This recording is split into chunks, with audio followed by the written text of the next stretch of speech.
Hello dear friends, subscribers and guests on my channel.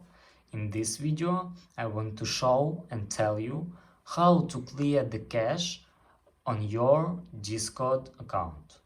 Please put your like, subscribe to my channel and let's get started.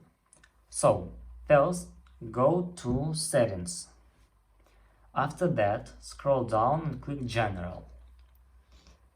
After that click iPhone storage, and now we need to find Discord here. Scroll down, and as you can see, almost 200 megabytes of storage is occupied by the cache.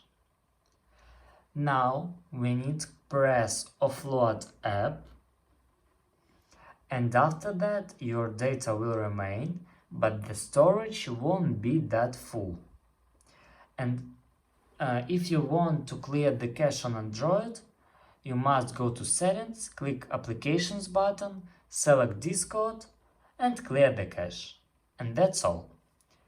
Thank you all for watching, put your like, subscribe to my channel, share this video with your friends. See you later.